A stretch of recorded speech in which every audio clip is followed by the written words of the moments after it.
बिस्मिल्लाहिर्रहमानिर्रहीम। My YouTube family members, अस्सलाम वालेकुम। उम्मीद करती हूँ आप सब खैर खैरियत से होंगे। आज मैं आपको बताने वाली हूँ हेयर ऑयल, और ये ऑयल आप खुद घर में ही तैयार करेंगे और इसके बहुत से फ़ायदे हैं।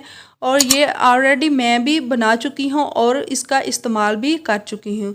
तो इसके लिए आप सबसे पहले आपने 4 ऑयल मिक्स करने हैं बराबर, यानी हम वज़न ले लें। जैसे आधा कप सरसों का तेल ले लें, आधा कप ही आप आंवले का तेल ले लें, और आधा कप ही आपने नारियल का तेल लेना है, यानी कोकोनट ऑयल भी आपने इतनी ही मिकदार में लेना है।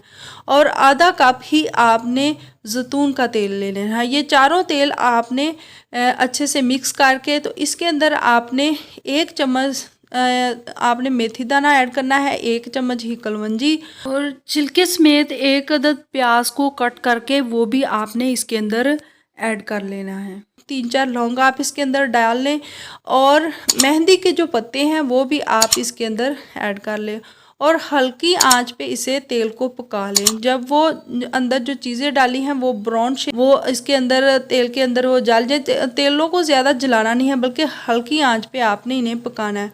पकाने के बाद स्ट्रेन करके आप ये तेल महफूज कर लें, और ये सर्दियों में इस्तेमाल करने के लिए एक बेहतरीन आपका तैयार हो गया है। तो इससे ना सिर्फ आपके बाल घने होंगे, चमकदार होंगे, और लंबे भी होंगे। जिन ख़वातीन या औरतों और बच्चियों को बाल लंबे करने का शौक़ है वो इस तेल को ज़रूर बना के रख लें, और इससे आपके ना सिर्फ बाल लंबे हो जाएंगे और सेहतमंद भी हो जाएंगी। तो कैसी लगी मेरी वीडियो? अगर पसंद आए तो इसे लाइक कीजिए। चैनल पर अगर नए आए हैं तो सब्सक्राइब भी कर दें, और साथ लगे बेल आइकन को भी ज़रूर प्रेस कर दें। Thanks for watching.